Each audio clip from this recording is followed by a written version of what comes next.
Vicky express में आपका स्वागत है। आज की कहानी है महाभारत की कहानी, चक्रव्यूह में अभिमन्यु का वध। कुरुक्षेत्र में कौरवों और पांडवों के बीच 18 दिन तक घमासान युद्ध चला था। एक ओर धर्म के लिए लड़ने वाले पांडव थे, तो दूसरी ओर छल कपट और धोखा देने में माहिर कौरव। उन्होंने छल से युद्ध जीतने के लिए एक रणनीति बनाई। उनकी योजना थी कि वो अर्जुन को युद्ध में उलझाकर चारों भाइयों से दूर ले जाएंगे और फिर युधिष्ठिर को बंदी बनाकर युद्ध जीत लेंगे। अब युद्ध वाले दिन कौरव सेना की एक टुकड़ी अर्जुन से युद्ध करते हुए उन्हें रणभूमि से दूर ले गई। वहीं गुरु द्रोणाचार्य ने युधिष्ठिर को बंदी बनाने के लिए चक्रव्यूह की रचना की, जबकि पांडवों में सिर्फ अर्जुन को पता था कि चक्रव्यूह को कैसे तोड़ना है।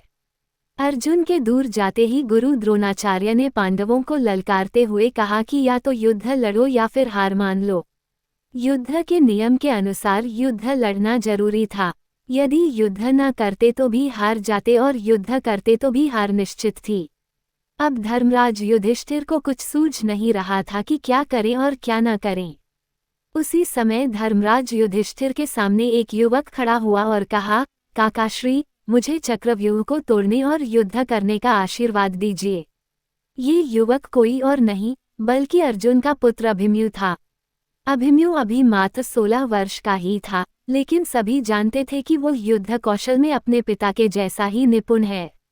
युधिष्ठिर ने अभिमन्यु को मना किया, लेकिन अभिमन्यु नहीं माना और उसने कहा, मुझे चक्रव्यूह तोड़ना आता है। जब मैं अपनी माँ के गर्भ में था तो पिता ने माँ को चक्रव्यूह तोड़ने का तरीका बताया था। बस तभी मैंने इसे सीख लिया था। मैं आगे रहूंगा और आप सब मेरे पीछे पीछे आइए। हार मानकर युधिष्ठिर ने अभिमन्यु की बात मान ली और सभी युद्ध के लिए तैयार हो गए। सबसे आगे अभिमन्यु था और बाकी सब उसके पीछे। अभिमन्यु को रणक्षेत्र में देखकर कौरव मजाक उड़ाने लगे कि ये छोटा बालक क्या युद्ध करेगा, लेकिन जब उन्होंने अभिमन्यु के युद्ध कौशल को देखा तो उनके पसीने छूट गए। आगे बढ़ते हुए अभिमन्यु ने दुर्योधन के पुत्र लक्ष्मण को मार गिराया और चक्रव्यूह में प्रवेश कर गया। उसके चक्रव्यूह में प्रवेश करते ही सिंधु के राजा जयद्रथ ने चक्रव्यूह का द्वार बंद कर दिया, ताकि चारों भाई चक्रव्यूह में प्रवेश न कर पाएं। अभिमन्यु आगे बढ़ता जा रहा था। उसने एक एक करके सभी योद्धाओं को हरा दिया, जिनमें स्वयं दुर्योधन, कर्ण और गुरु द्रोण भी शामिल थे। किसी को कोई उपाय समझ नहीं आ रहा था। तभी कौरवों के सभी महारथियों ने एक साथ मिलकर अभिमन्यु पर हमला कर दिया। किसी ने उसका धनुष तोड़ दिया तो किसी ने रथ। इसके बावजूद अभिमन्यु नहीं रुका।